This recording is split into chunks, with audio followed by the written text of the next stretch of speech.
Welcome, everyone. My name is Emily Becker. I work at Rural Cap with the GROW program, and I'm here with Saskia Esslinger, the owner of Teach Gardening. She is Hi. going to be talking about edible perennials.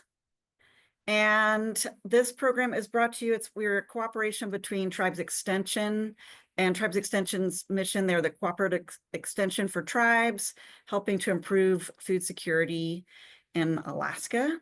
Take it away. Cool. Thank you, Emily. All right. Hello, everybody. So excited to be here and to be talking to you all about one of my favorite subjects. My background is in permaculture. So I'm certified in permaculture and teaching permaculture. And it's my great love to share how to garden and how to grow more food with you all. If you guys have questions, please post them in the chat. I'm more than happy to answer your questions to the best of my ability. I have not grown all of these things, but I will try and let you know what my experience is. So, this talk today is on edible perennials, which in permaculture, we really try to use a lot of perennials because these are things that will grow and come back each year. And so it's less effort in planting, and then they usually get bigger and produce more food than our annual crops. So perennials are always a wonderful way to kind of invest in the future. However, we want to be careful about how we put our perennials together, because it's not just a random smattering of plants, but we want to create plant communities. And I was just doing a garden consultation yesterday here in Anchorage, and the person had a few cherry trees that were by themselves and an apple tree. And I said, oh, those poor lonely fruit trees, they need friends. Grass is a very poor friend for fruit trees, even though this is what we normally see in orchards. And so we want to be very intentional about the communities of plants that we create together. And when we are putting them together, we are creating something more like a forest. And in permaculture, we're really trying to imitate a natural ecosystem. So thinking about the niches in an actual ecosystem, and then putting in the plants that we want to have growing there, so that we can create a dynamic system that largely takes care of itself. And that takes us more out of the equation. Although, as sometimes we are the only animals in our ecosystem, and then we have to do more work. If you have animals involved, a lot of times they can do the work for you in intentional ways. So the idea kind of with the forest garden is to get to this point where we are able to enjoy the forest garden, as you can tell by this little graphic of the woman sitting in her little hammock and really just sitting back and enjoying the fruits of our efforts. Now, of course, that's not to say that forest gardens will not be still some work, because they are, but we want to let nature do as much of the work for us as possible. Okay, so as I mentioned, I have a small business called teachgardening.com. I also have a free Facebook group called The Garden Revolution. You're welcome to join. You can follow me. Happy to be your friends and reach out and spread the goodness. I often try to post pictures of my garden and the foods that I'm eating. These are my two boys, Grayson and Rylan. We love to go out harvesting together, and I homeschool them. So it's really fun. Okay. So as I mentioned, when we're thinking about forest gardens, it's not just about putting plants together, but it's about creating a stable and resilient ecosystem. So one of the key things that I wanted to make sure that you're getting is to choose multifunctional plants. Now, edibility is one function of a plant. It gives us food. But what else does that plant do? Does it give us mulch? Does it give us medicine? Does it give us food for our chickens or other animals? There are many, many functions that a plant can perform. Hedge, windbreak, privacy screen. So think about this when you're putting your plants together, and choose plants that give you the most different functions that you can. We also want to include fertilizing plants, okay? Because if we don't want to have to get in there every couple of years and adding compost or organic fertilizers, we need to choose plants that will help add to the health of the ecosystem. Now, this can come in two different ways. Using nitrogen fixers. These are plants that take nitrogen from the atmosphere and fix it in their roots, with a symbiotic relationship with beneficial bacteria. And then dynamic accumulators is another class of fertilizing plants. And these are plants that reach their roots deep into the soil and are able to pull up specific nutrients.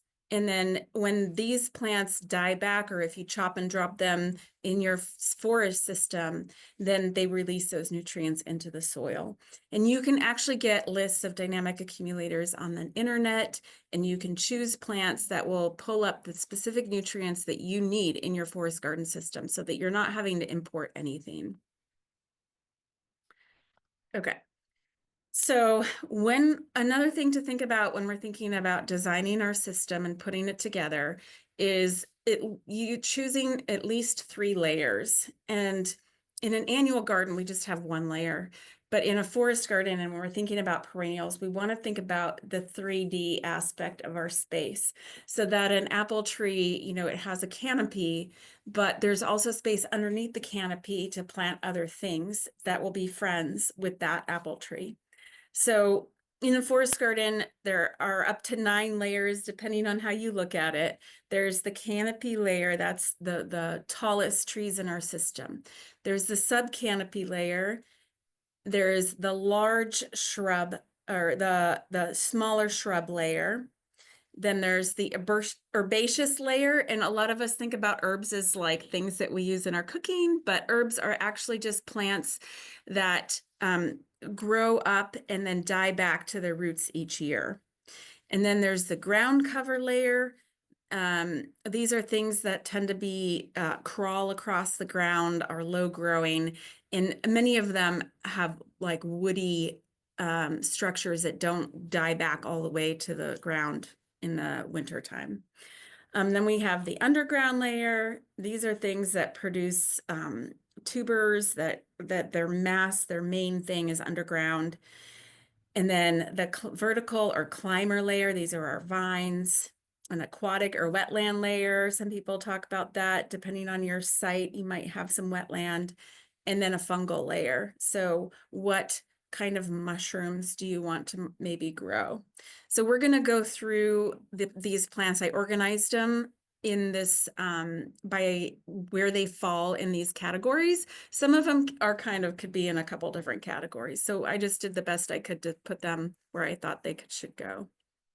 Okay, so in our climate, because we're so far north, our sun isn't as intense as it is down south. And so I find that we don't normally have as much canopy in our forest gardens, because especially if we want to have fruit trees in our subcanopy layer, they're not going to get enough sunlight. Apples, for instance, are native to Asia, or Eastern Asia, or sorry, Western Asia.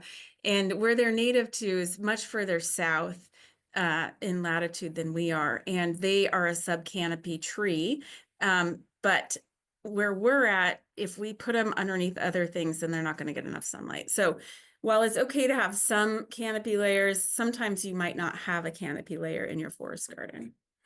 So, you might already have some of these trees here, like a birch, maybe you already have. And then Korean nut pine is one that maybe you're not familiar with. These are related to the Italian stone pine, which is where we normally get our pine nuts from, but they are hardy in our zone.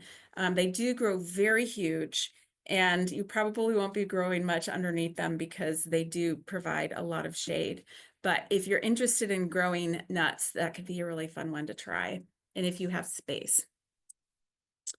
Okay, so for the subcanopy layer, I always love to include fruit trees. Keep in mind that apples and pears need at least 2 different varieties in order to cross-pollinate. But in my opinion, apples are one of our greatest things. They're the easiest thing to grow up here in Alaska. And they're also one of the easiest fruits to use and to store. There's all different kinds of apples. There's some that are really good for cooking, some that are good for storage, and some that are good for fresh eating. So it makes sense to plant more than one variety of apples so that you are having a longer harvest period and more different kinds of apples to use in different ways. Pears are a little harder to grow up here. They take a little bit longer, but they're also definitely possible. Plums, cherries, and apricots and cherry plums are also are hardy to Alaska. And again, I have lots of friends with cherries and not so many with plums and apricots, and I haven't met anybody with a cherry plum yet. But these are all things that you might want to look into and see what kind of sparks your interest. Other ones that you might want to think about for the subcanopy is sea buckthorn. This is a picture of sea buckthorn right here. I love this shrub because it's kind of tropical looking. It is a nitrogen fixer, so it will grow in very poor soils. And it also handles salty soils well, or salt water air. So if you live on the coast, then this is a great one to plant. The other thing about sea buckthorn is that it's a superfood. These plants, these berries are super nutritious.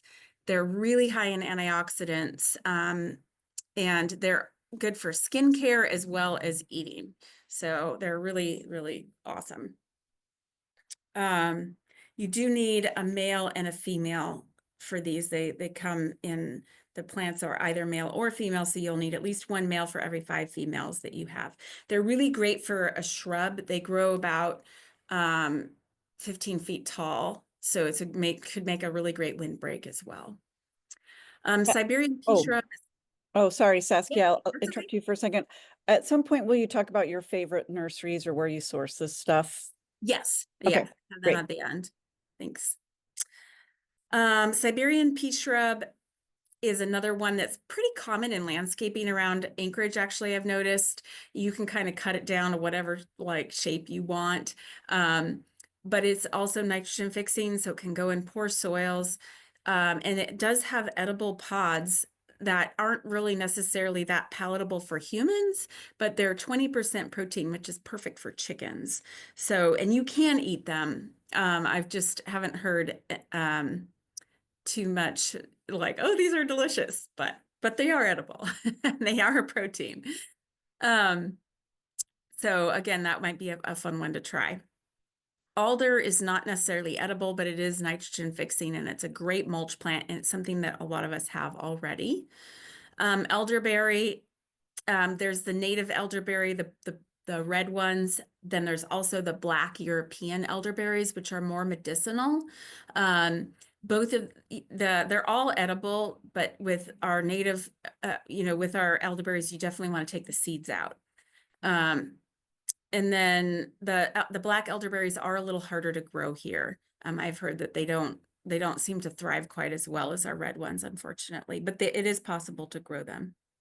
And then lilac I put in there because those are also edible, and not many people know that about them. But in this picture, I just wanted to show you, we made a lilac posset, which is with heavy cream and gelatin, I think it was. And we infused it with the lilacs, and then we strained the lilacs out, and it was really delicious. And then the other picture is a cherry pie that my friend made with cherry ice cream. And just that goes to show you that, we can't really grow the sweet cherries up here. It's mostly the pie cherries. You can grow sweet cherries in a high tunnel. There are many people in Homer that do that. But the pie cherries grow very well outside here, and they are very sweet. Don't don't let it turn you off that they are called sour cherries, because they are still very sweet and they're wonderful for pies and all kinds of great things. I like to make chutney out of them, but they're great for a lot of different things. And my friend also loves to make a cherry chocolate pie, which is to die for. Okay. I had to throw some pictures of the food in there just to tempt you guys. Okay. Shrub layer. So, the hazelnuts and hazelburts, are two. I know Josh Smith is doing a lot of research on getting a hazelnut that will produce well here in Alaska. And hazelnuts are the wild version, and hazelburts are a cross between hazelnuts and filberts, which are the larger, more commercial hazelnuts. So the hazelnut will give you much smaller nuts, and the hazelburts, the nuts are a little bit bigger. They're both hardy to up here, but the problem is that they're not producing that reliably yet. And that's why Josh is doing a lot of trials and trying to select ones that will produce better up here. So I'm not sure exactly where he's at on that, but something to look out for. And then this picture is of Saskatoons or service berries. They're a native berry here. There's lots of them on the Turnagain Arm Trail and up by Eklutna, and they're delicious. But in Canada, they've been doing a lot of breeding programs, and they've bred ones that are bigger and tastier. So you can get improved varieties. These are named varieties that will produce well. I love the structure of the serviceberry bushes are so beautiful. Their leaves are those round ones, and they turn a beautiful yellow color in the fall. They're really pretty. And in the spring, they put out these profusion of white blooms. They're really gorgeous. And these berries are one of my favorites because they're just a really mild blueberry that's perfect for fresh eating right off the bush. In fact, my son, when we had these in Anchorage, he would eat so many of them that we couldn't like get them inside because he would eat them all out straight off the bush. So the other ones that are great are currants. Currants come in red, black, white, or pink. All taste a little bit different, but they're grown similarly. My favorite is the black currants. They have kind of a musky flavor, but not everybody loves them. So they have kind of a distinctive flavor. But we use black currants as our kind of immune booster in the wintertime. I make juice out of them and freeze it. And then whenever we're starting to feel a little sick, I'll pull out some black currant juice and warm it up on the stove with some honey. And that's what we drink to kind of give ourselves it like an immune booster. Any of these berries that are this dark blue color are full of anthocyanins, which is a really potent antioxidant that is really good for us. So really, when you're thinking about what you're going to plant, definitely plant some berries, and especially plant something that's blue or black, because that's going to be the most loaded with the anthocyanins. And we all know that blueberries, have gotten a lot of press about how good they are, that they have all these same thing, that it's because of the blue color, they have anthocyanins. The interesting thing is that the more they breed them, so like the commercial blueberries, especially the ones that you buy at the store, have fewer antioxidants than the wild ones. So when you have access to wild ones, those are always better. And also the service berries and the black currants are higher in antioxidants than the commercial blueberries as well. I'm not sure about how the wild ones stack up against each other. Okay, gooseberries are a cousin of currants. They're in the same family. And there's, again, lots of different varieties. There's small green ones and there's big red ones. Those are my favorite. Another one that my son would, when he was a toddler, would go over to the bush and he would use his tiny fingers to pick the the gooseberries right around the thorns and pop them in his mouth, and we couldn't get any gooseberries for ourselves. It's really amazing to me how kids really gravitate towards these superfoods that are so good for you. Let's see. Buffalo berry is more of it is edible, but it's more of a landscaping plant. It's better for birds. It's not all that palatable, but it is nitrogen fixing. And as I mentioned, you always want to choose some nitrogen fixing plants. Honeyberry is also called haskap. Those have gotten very popular in recent years. It's an elongated blueberry in the honeysuckle family, and that has a slightly floral taste to it. And the moose, it's not a preferred food for the moose. They will eat it, and I have had students tell me that the moose will come by and eat their honeyberries, but it's kind of like as a last resort, or if they happen to be coming by. It's like I said, not their preferred food. Rose is often overlooked, but rose is all parts of the rose plant are edible. I love using rose petals and harvesting those for tea. We also make some rose petal jam out of it that's delicious. My kids have a little business making wild crafted products, and rose petal jam is one of their products. And and then we also collect the rose hips in the fall. You can grow or harvest the wild roses. You know, there's actually several different varieties of wild rose in Alaska.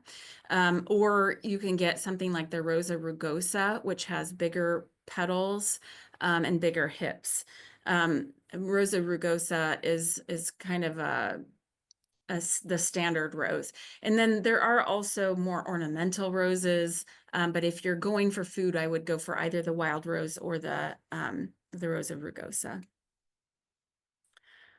Bush cherry. So there are some cherries that grow small, only like 3 to 5 feet. And they their cherries are a little bit smaller than tree cherries, but also the same wonderful cherry flavor and very prolific.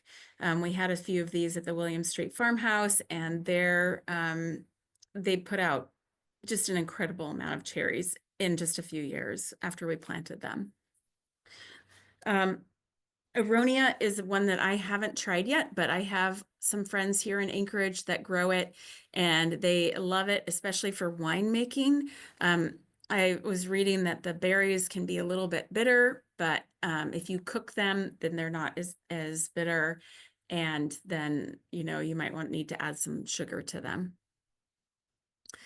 Josta berry is a cross between a currant and a gooseberry. I have not had one of them. I did plant some, but they didn't make it. So, but they are hardy here. It was more of a neglect issue. Raspberries, everybody should have raspberries in their system on their yard. They grow very easily here and they're hardy to zone 2. And they are lots of different kinds of raspberries. Again, many people just get raspberries from their neighbors, but make sure that it's a really good variety because there are lots of different kinds. And sometimes it's nice to even have more than one kind of raspberry. I really like the golden raspberries, and then, maybe some kind of red, or a couple different kinds of red raspberry can be really fun too. They also make a black raspberry that my friend has that's really good. Blueberries, you can try to propagate the wild blueberries, or you can buy improved varieties, the commercial varieties. Like I said, the commercial varieties tend to be bred to produce more berries, but they are and be more palatable. So sometimes they're not as flavorful. I don't know if you guys have noticed the blueberries from the store generally aren't as flavorful as the wild ones. That's because they've kind of, as they breed them, some of the taste goes out of them. But with all that taste goes some of the nutrition. So I usually prefer just to get my blueberries wild. And if I were going to get blueberry plants for my property, I'd probably get wild ones. Okay, and then bamboo, again, this is another one that I haven't had a chance to experiment with personally, but there is bamboo that will grow up here. And it's generally the clumping kind of bamboo, not the spreading kind. So the clumping bamboo, it just grows in one clump and spreads very slowly from that one clump instead of running and creating a problem. And bamboo, has edible shoots, and also it's a very useful building material. So wonderful multifunctional plant. Okay, here's a few photos. This one on the left is, oops, sorry. Let me go back. This one on the left is a red currant bush that got really big in my backyard. They're only supposed to be like 3 to 5 feet tall, but this one was like 5 feet by 5 feet. And then this is a picture of some white currants that my friend has. They're so beautiful. They're like little jewels hanging out there. And then this is a picture of the rose petal jam that my sons are making. Also just so gorgeous. You actually leave the rose petals in, and it makes a beautiful jam. And then the red gooseberries that I was talking about, also they almost taste a little bit like grapes, and you can just eat the whole thing like a grape. Okay, vine layer. So this vine is called a schizandra or a magnolia vine. And I did have one of these growing in the William Street farmhouse. And by the time it fruited, we were almost out of there. So there were like 3 berries that it produced that I got to try, and it was incredible. They call it the 5 flavor berry. In Chinese, it comes from Eastern China, I believe, or that area. And they call it the 5 flavor berry because it has all these unique flavors to it. It's just incredible. And it's also extremely medicinal. So I really recommend experimenting with one of these and seeing what comes out of it. Other vines that you might want to think about growing are hops. Hops are not just used for brewing beer, but they're also medicinal.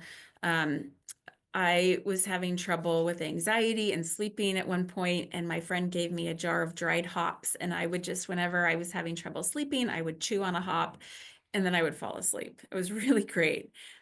So that might be something fun to try. The hop vines die back to the roots each year, and then they come back from there. And if you're supposed to prune out the shoots so that there aren't as many shoots growing up, and the shoots are also edible. I have a really great recipe for hops omelet, and so you can saute them up like asparagus or something, so as a vegetable. Okay, and then grapes is also another thing to try. They have done a lot of breeding on cold hardy grapes in the last few years. Like just since I bought grapes for the William Street farmhouse 15 years ago, there were only a few varieties available that were hardy in our climate, and now there's like tons more. A lot of these are for wine growing regions, but there are also a lot of different table grapes that are also available. In general, you'll want to find a warm microclimate for these, something like up against a fence or a house, because what's lacking for us in most climates is the heat that it takes to ripen the grapes. Oops, dang it. Okay. The other one that you might want to try is called a hardy kiwi. This is a couple of different examples of kiwi vines here in Alaska. The hardy kiwi is a relative of the fuzzy kiwi that we buy in the stores, but it's much smaller than a fuzzy kiwi, and doesn't have the fuzzy skin on the outside. So you can eat the whole thing like a grape, except for that it tastes like a kiwi. They're really delicious. This one down on the lower left corner is my friend that has one in College Village or Rogers Park, sorry. It's growing on a fence between her house and the neighbor's house, and you can't even hardly see the neighbor's house. It's wonderful. And then the other one is a kiwi vine that's in Seldovia. That's also really wonderful, made into an archway. Kiwis are like grapes where they form a tough, woody vine that you can train however you want. And the leaves fall off it in the wintertime, but then they grow back in the spring. And they do need a male and a female. They have some that are supposedly self-fertile, but they will produce more and you'll get more fruit if you plant one that's a male and then several that are female. You only need one male for every 3 to 5 females. Okay, moving on to the herb layers. Is there any questions, Emily, that you want me to add? I think we can wait till the end for Okay. questions. Yeah, keep going. Okay, sounds good. Okay, herb layer. We all know about rhubarb, a wonderful vegetable that can be used in both sweet and savory applications. Most people only know rhubarb pie, but there are so many things that you can do with rhubarb. Ferns, pretty much all ferns are edible, except for that some of them have more of that brown coating on the outside that needs to come off before you eat them. I love going out and harvesting wild ferns. It's really important to only take a few of the fiddleheads from each fern so that it has enough energy to regrow. And then you can also plant the ostrich ferns, which don't have much of that coating at all on them. This is a great vegetable for shady areas because they like shade, and very few vegetables that we grow like shade. Lemon balm, peppermint, sage, tarragon, these are all herbs that you're probably familiar with. They're wonderful for flavoring our food, for making tea out of, for making all kinds of things out of. But most people don't realize that herbs are actually also very nutritious. All of those flavorful compounds are also very good for us. So even though you might not use a lot of them in your food, it's not like you're going to eat a meal that's just tarragon, but putting some tarragon in your food will actually boost the nutritional profile of all of the food. Daylily is also one that's edible that most people don't know about. All parts of daylilies are edible, not true lilies. Okay, true lilies are poisonous, like Easter lilies are true lilies. But daylilies actually have tubers and not bulbs. And that's how you can tell the difference. A daylily tuber is also edible, and you can cook it up like a potato. Or make different things out of it. I was just reading an article about daylily tubers, and it was by a chef, and he said that he loved the daylily tubers better than any other tuber he's ever tried.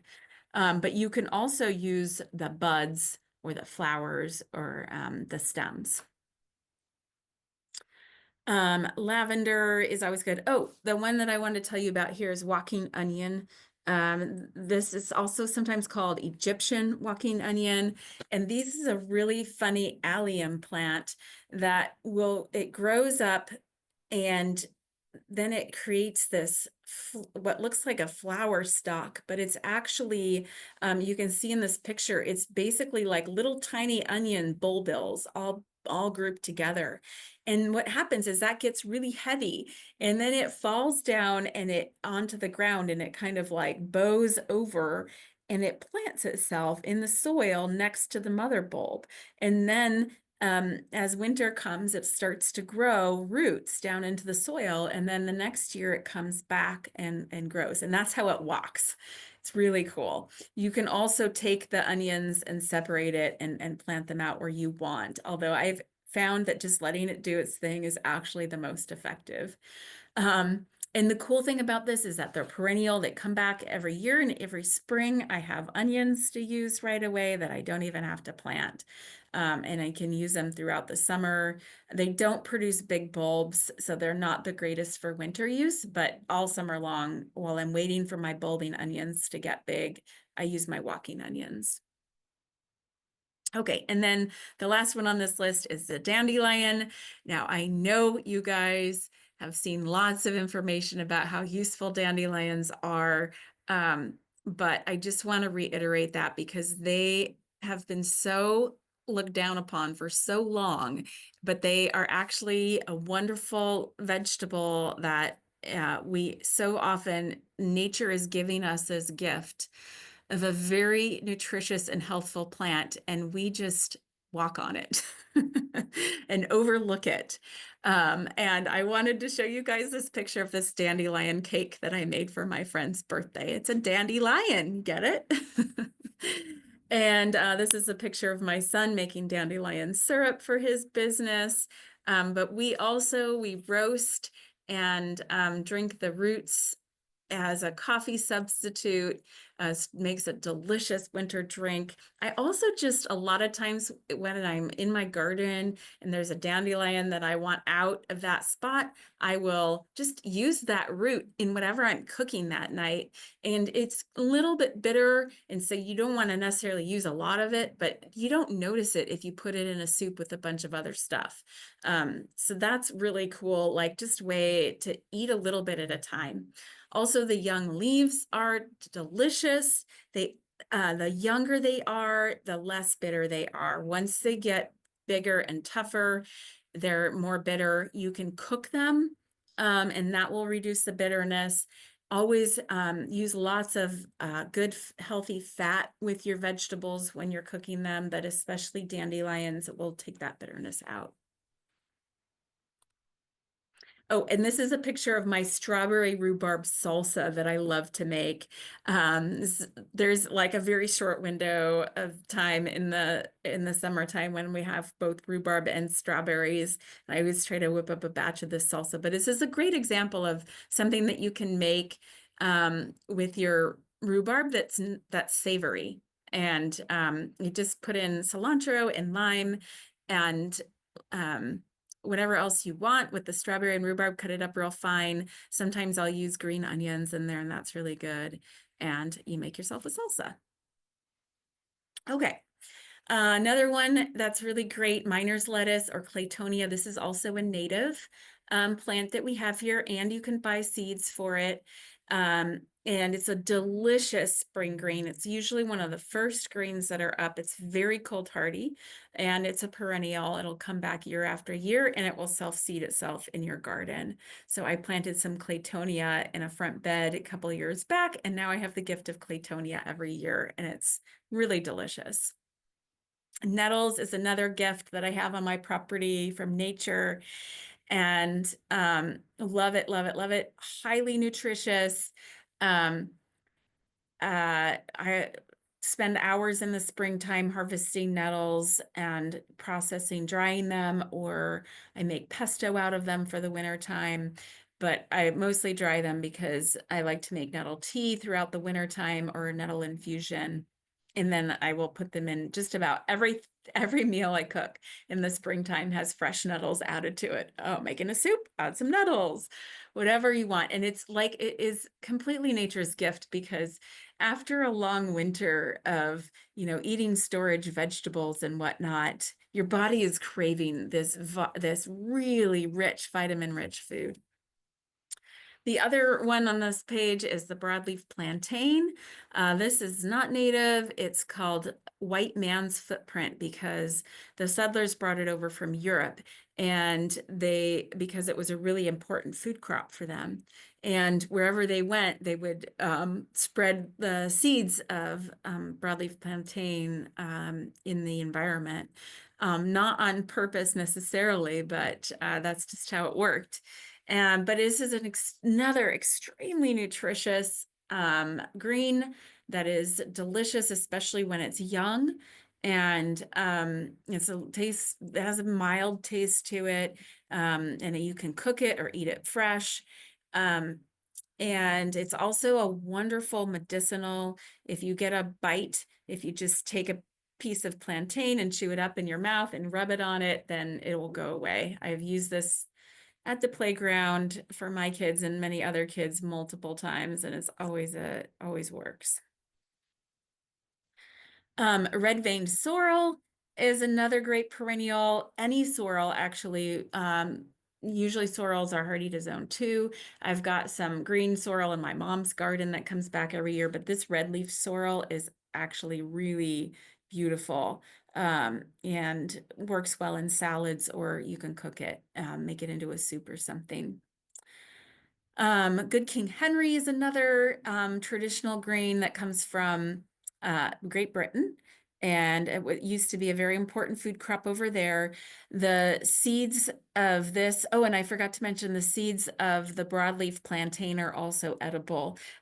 My friend and I, we go around and harvest them when they're turning, when they're green, just before they turn brown in the late summer, and you can fry them in butter and eat them like little corn on the cobs.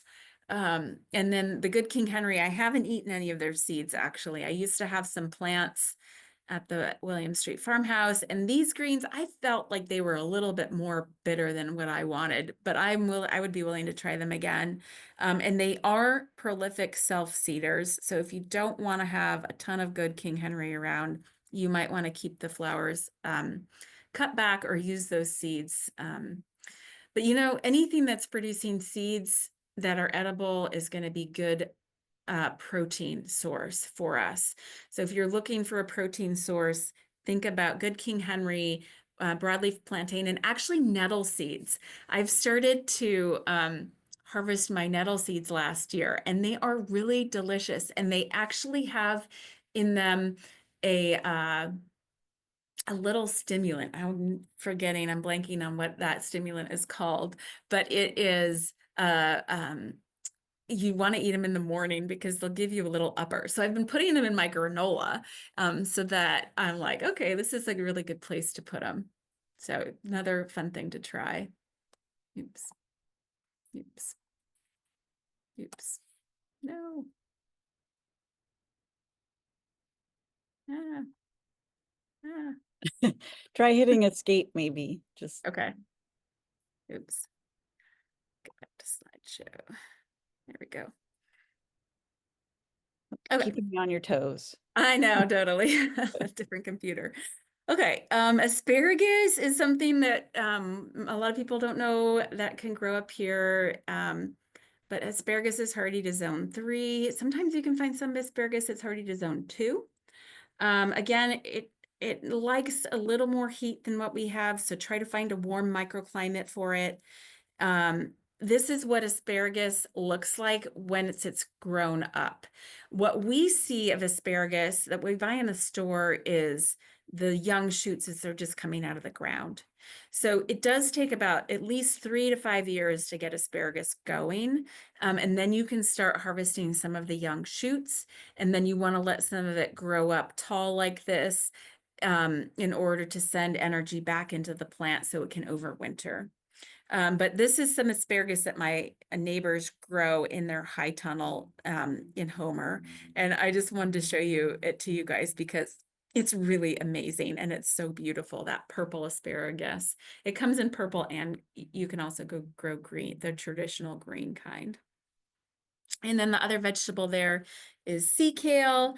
I haven't tried any of this, but it's also called perennial kale, but it's not related to kale at all. It's salt tolerant, and it does come back year after year, and it looks a little bit like kale, but it's not related at all. I don't know if anybody has experience with that. I'd love to hear what you have to say.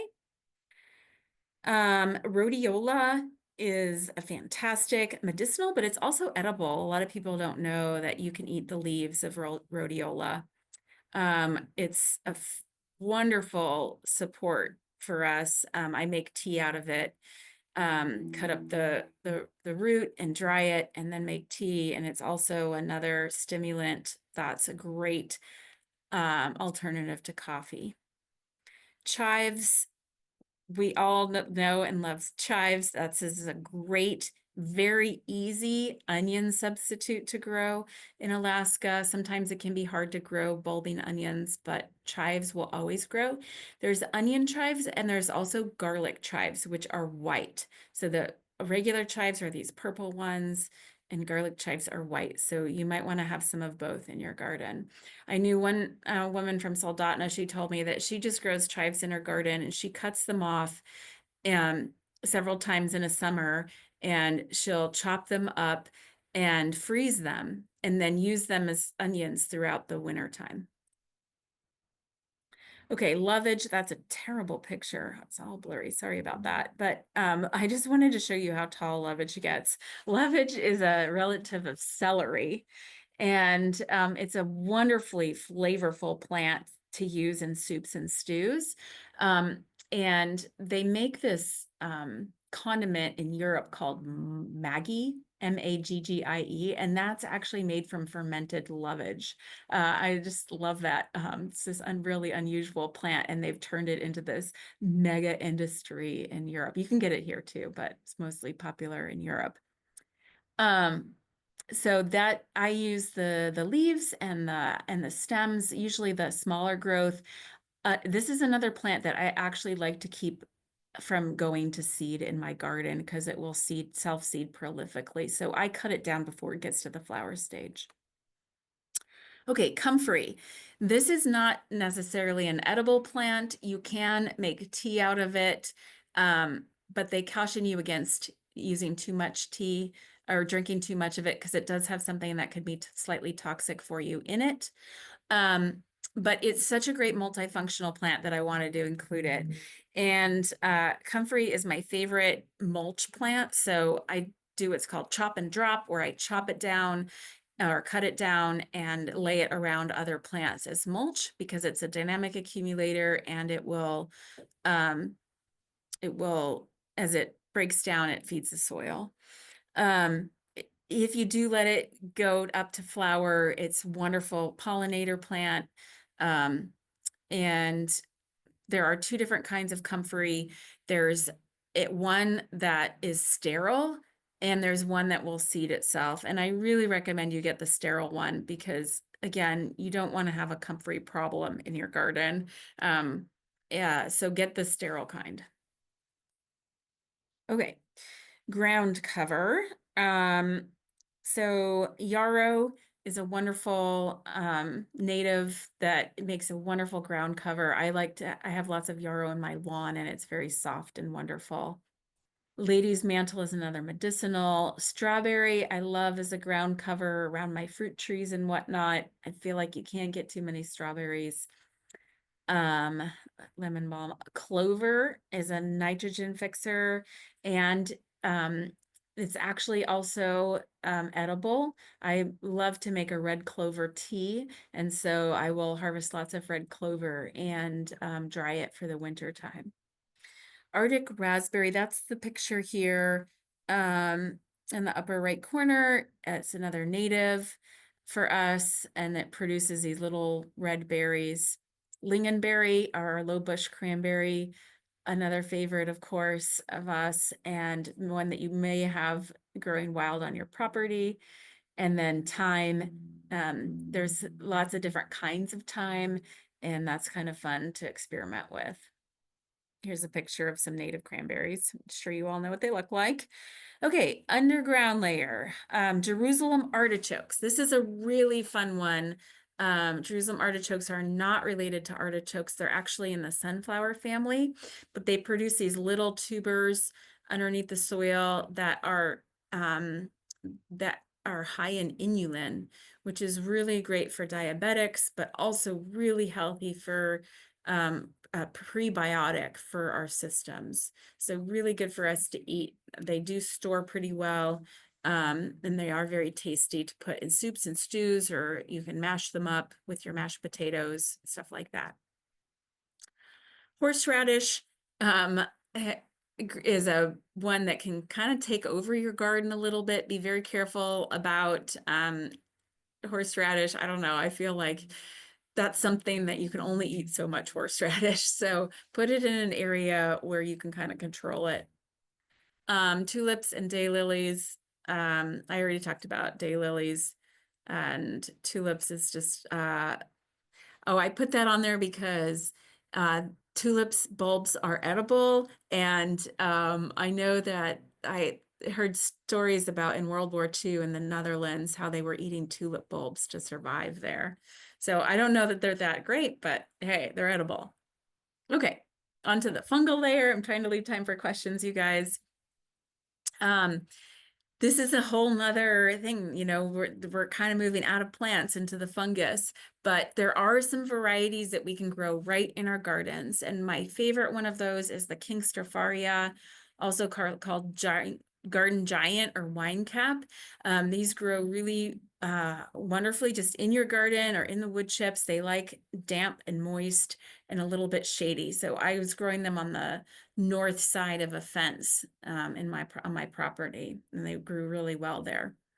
Shiitakes is another one that you might want to try. These grow on logs. They're a little bit more complicated to inoculate. Oysters grow a lot like the King Stropharia or garden giant. There's many different varieties that will grow well here.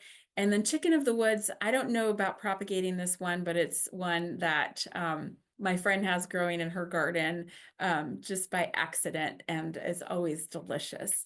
So sometimes you can even kind of encourage the native funguses to, you know, to be in your forest gardens so that they can, so that you can harvest them there. Okay, plant sources. One of the funnest websites that I love to look at is One Green World out of Portland area. That's kind of a little bit of a high-end nursery. They've got so many different plants, and their plants are a little more expensive, but they've got really good stuff. St. Lawrence Nursery is one of my favorites. They're out of upstate New York. It's much smaller nursery, family run, but they're in zone 3. So One Green World in Portland, not everything they have is going to grow here, but some of the stuff will.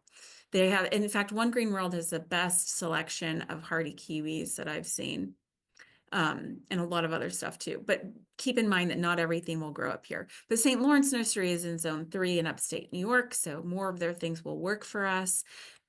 And they do an excellent job of sending out plants, and I like supporting that smaller business. Burnt Ridge Nursery, I haven't tried yet, but I've heard good things about. They're in Washington State. Twisted Tree Nursery in New York. These are all mail order places. And then local, of course, there's lots of different places. And I'm sure you guys, if you guys could put in the chat any that I'm missing on there, because I'm down in Homer and I don't know all of the sources for plants around the state. But that would be awesome if you could help me add to my list. Alaska Berries is down on the Kenai, and he has mostly Haskell's, I believe. And then I always recommend joining Pioneer Fruit Growers Club out of the Valley. They are a wealth of information, although they tend to be more on just the fruit trees and not so much the other stuff. Okay, if you guys are interested in learning more, I do teach an online course. It's a year long, and it goes through everything that you need to know to grow your own food and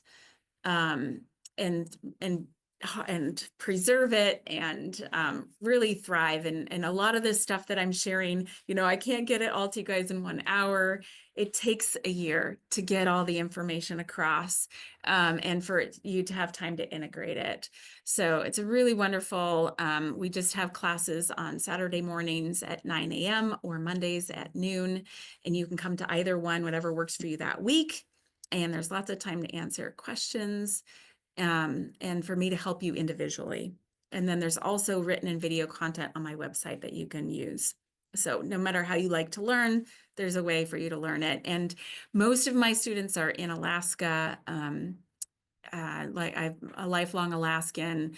I grew up gardening here with my dad. And so and then I have quite a bit of experience growing in other places too.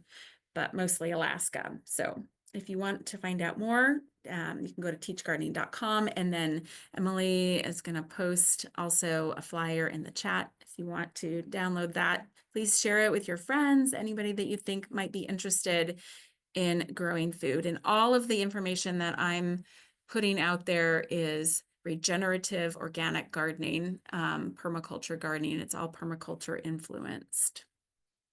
So it's very different from conventional gardening.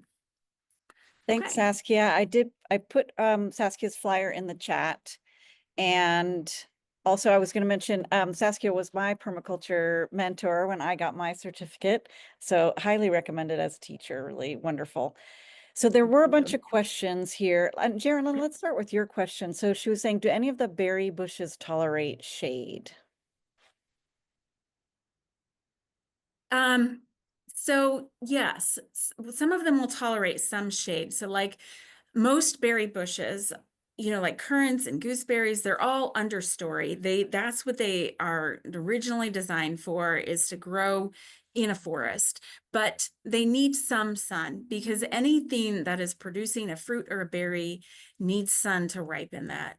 So nothing that produces a berry will thrive in full shade, but they will tolerate partial shade. And the more sun you can get them, especially that midday sun, the better they'll do, especially for our northern climate. Yeah. Yeah, I have an aronia bush on the north side of my house and it's never flowered. I think I've had it 10 years. I need to give up on it, but it's hard. Okay. Yeah. Can I ask a follow-up? Oh, go ahead. So I have an apple tree that's all by itself, and can I like put a bush right next to it, or how close would I be able to do that? Yeah, so it depends on the size of the bush. You know, you want to pick something small that grows underneath it.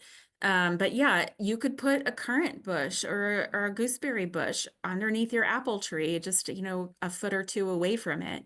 And then I would select also some smaller stuff underneath for underneath there. You know, some dynamic accumulators. A lot of those things that we consider weeds are dynamic accumulators, like the dandelion, the dock, the nettles. All of these things are dynamic accumulators, because that's why they do so well, is because they create their own fertilizer. Great, thanks. We had one question that I didn't know. Do moose eat asparagus? My guess was yes. If they know. Yeah, I think so. Yeah, they're so like tall and perfect for eating. Let's see. And I did mention in the chat, the sterile version of comfrey is called Bocking 14. Thank you. And you can, you know, ask around. Your friends can probably give you cuttings. I think I got mine from the botanical garden originally. Let's see. How about, were there any other questions, or Iva, did you catch some that I missed? Let's see. Oh, all species of roses are edible. That was one question. And why don't you go ahead and unmute yourself if you've got something you'd like to ask. Some concern about some of the plants possibly being invasive.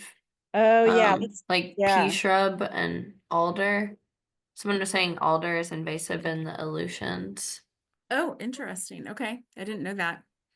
Yeah, I would, of course, you should always kind of use your judgment on these species, and try to find things that will go well in your area. But I think most of Alaska alder is native, so. And Saskia, can you speak to a little bit more about the forest idea? Because I think some people are used to the idea like you put plants next to each other and they compete. So how does it work in a more like a forest garden? Yeah. So plants are like people, you know, we have this idea that we're competing with other people, but really we need other people in our lives. And our lives are richer for it, even though we have to share our food with our, you know, our partner, and maybe, you know, but we get so much from being in that relationship, right? So so we want to try to choose plants whose whose needs are compatible, that maybe have a similar need for soil pH, but that maybe grow their root structure is a little bit different, so that, you know, one has a long taproot and then another has a more spreading root structure, so that they're not trying to compete for the same part of the soil, if that makes sense.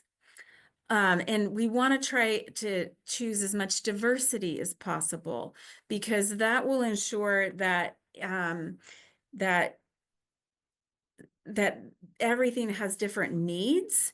And so if you plant a lot of one thing underneath the fruit tree, for example, then it might be competing with the fruit tree roots. But if you plant a lot of different things underneath the fruit tree, maybe one thing is competing a little bit, but the other things are contributing. And so together, they're all working together. It's kind of like the idea of the three sisters in our vegetable garden. Well, we're at time. We can take another question if somebody would like to unmute. So the lemon balm and the tarragon, those guys, and the sage, they actually are those the grocery store type, and they just come back in your garden, or do you have to mulch them or take care of them? Yeah.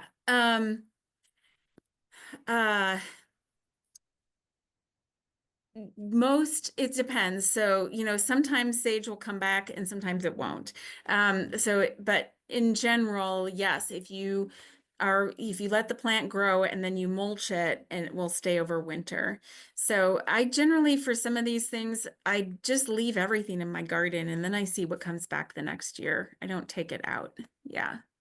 Okay, thanks. Mhm. Yeah, Yeah. Geraldine, I've had some lemon balm that come back. They've been coming back for maybe 5 years. And then so like there's other places where I try to bury it and it still still comes back. So it's a tough one. It's a good one. Mhm. Well, thanks everyone. Thanks for joining us. Thank you so much, Saskia, for sharing your knowledge with Yeah. us. It's a perfect time of So year to fun. think about this. Yeah, for sure.